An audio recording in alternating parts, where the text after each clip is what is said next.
Got your attention, huh? So this was a really interesting build that this video just shows a very brief overview of the entire process, but really was more than a 6-month long endeavor. And what I do show in the video is some of the basics of the making, but what I really gloss over is this stuff. The hours and hours that we spent designing it and creating it and going back and forth and getting the look to look just the way that Zhazhu imagined it in her mind before meeting me even and getting to this point. 2,000 years later.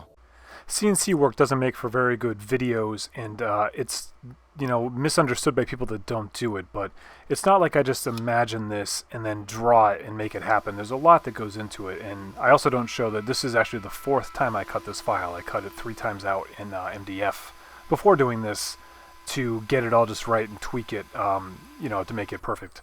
It's a little bit easier when it's a project that you're creating that's something that already exists and you have some measurements to work off of, but this was really about taking something that doesn't exist and bringing it into the real world.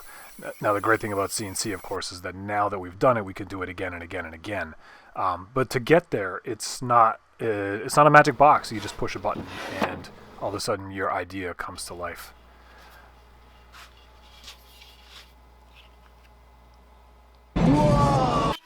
This rich light stuff is pretty cool and it seemed appropriate for the instrument. So let's talk about what this instrument is. Pipa is a traditional Chinese lute that goes back hundreds of years. It's a 4-stringed instrument and it's got sort of an eggplant shape to it. You hold it less like a guitar and more like a harp. So every culture has its take on the guitar or the lute or whatever you want to call it. This is China's, and that's what Zhazhu plays. But she's also a modern person, and she's interested in modern music. And her band, The Ether, likes to play with these traditional Chinese instruments and modern electronica. And so part of what Zhazhu's doing is bringing her instrument to the 21st century. So she has a 5-string extended range electric pipa already that was more like a traditional pipa that was then electrified. And this time what she wanted to do was make it more like a guitar, but in the pipa world of the string spacing and the scale length and the way you hold it and whatnot. So this is basically an electric guitar setup, losing some of the sort of unique things of the pipa's design, but then keeping them in the way you hold it and play it and all that. So it was pretty interesting, and it took a while to sort of find the right way to make that work. But so once we had all that stuff figured out, and again, that's what the first 30 seconds of this video were about, just figuring it out. It really took months, and then it just went together. We had figured all our stuff out, and there were very few surprises along the way. Rich light doesn't work with wood glue, so you have to use epoxy to glue it on. And people always ask me about these clamps. They're called fingerboard band clamps, and StuMac.com sells them. To the best of my understanding, they're actually based on some type of clamp that I believe were used on fishing boats. Someone had made a mention to that years ago to me, and I looked them up and because I was going to buy them thinking they'd be less expensive, but they were about the same price, and I can't remember what they were called anymore. But they're not expensive. They're about $5 or $6 each. I made a separate video about the TIG welding of this instrument. I went over to my friend and neighbor's Kevin's house to do it, and we had like a little adventure. So if you want to see that video, there's a link somewhere on the screen right now. I'm glad I didn't let that school bus hit you. Thank you.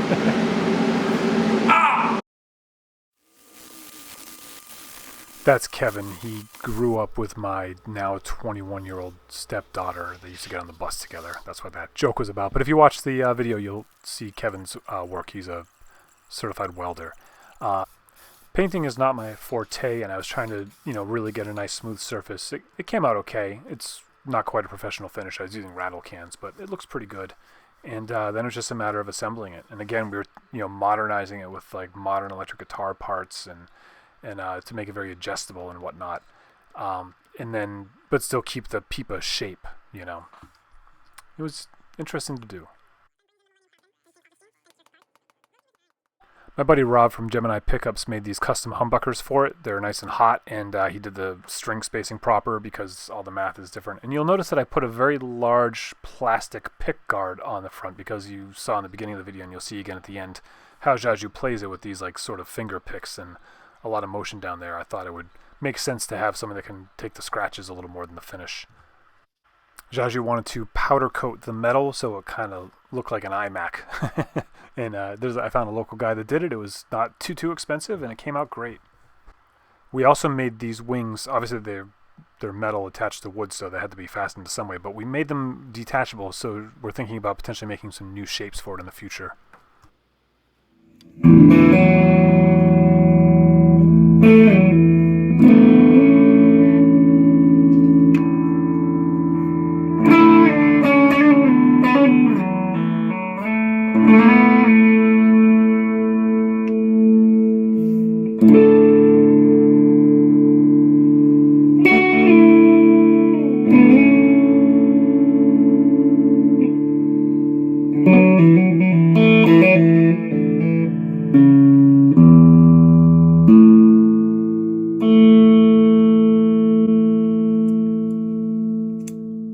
Jiaju Shen is a Pipa player in a band called The Ether. They're a New York-based band. They're very unique and interesting. They play traditional Chinese instruments as well as modern electronic instruments. And this is Jiaju's dream here.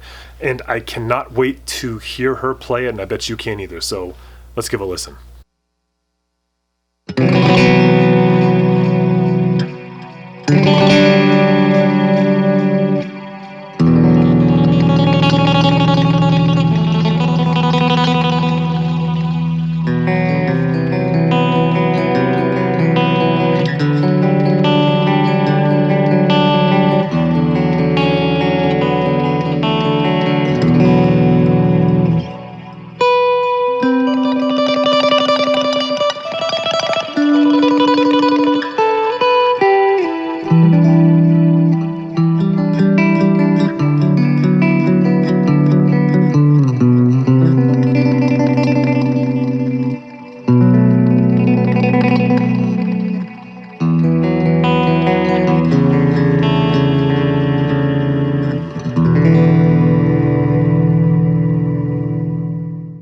You can imagine it can be made. What a time to be alive, right? And wait till you see the other instrument I'm making for this band. I'm just packing it up to ship it right now. Stay tuned.